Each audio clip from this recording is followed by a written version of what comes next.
घेऊन द्या भाई, मागे या थोडं.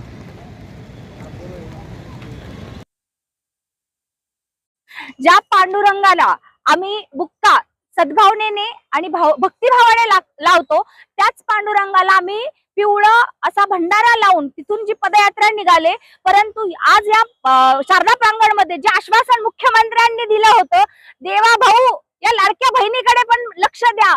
ज्या धनगर समाजाची आपण वेळोवेळी फसवणूक करत आहोत की ऍडव्होकेट जनरल यांच्याशी मिटिंग करून आम्ही निर्णय घेऊ किंवा अधिवक्ता यांच्या बरोबर मिटिंग करून आम्ही आमचं सरकार सकारात्मक आहे, परंतु हे आश्वासन आता आम्हाला नकोय.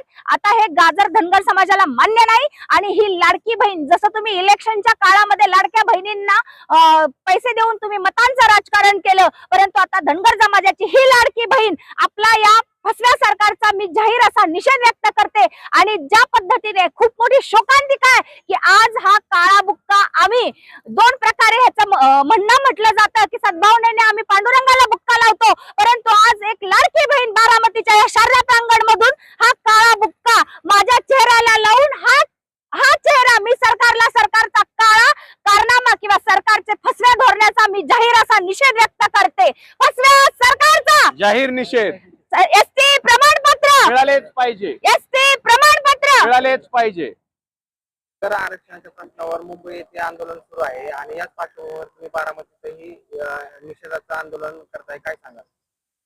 तसं पाहायला गेलं तर मी बारामतीवरून क्रांतीशौर्य सेना अध्यक्ष कल्याणी वाघमुडे माझं मत व्यक्त करत आहे की आमचे एक बांधव प्राणांती उपोषणात नुसार त्या ठिकाणी आझाद मैदान या ठिकाणी सरकारला प्रश्न विचारण्यासाठी उपोषणास बसले आहेत.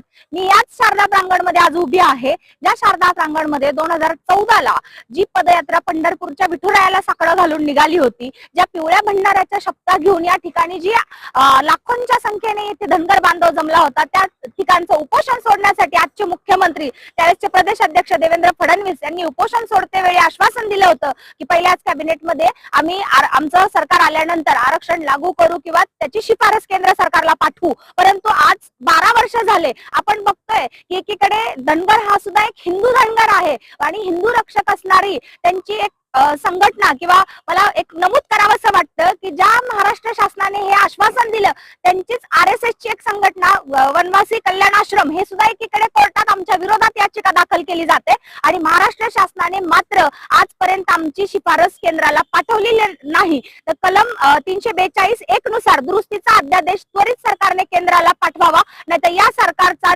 जाहीर असा निषेध आम्ही या ठिकाणी नमूद करू इच्छितो. येळकोट येळकोट. जय मल्हार. पुण्यश्लोक अहिल्यादेवी होळकरांचा विजय असो.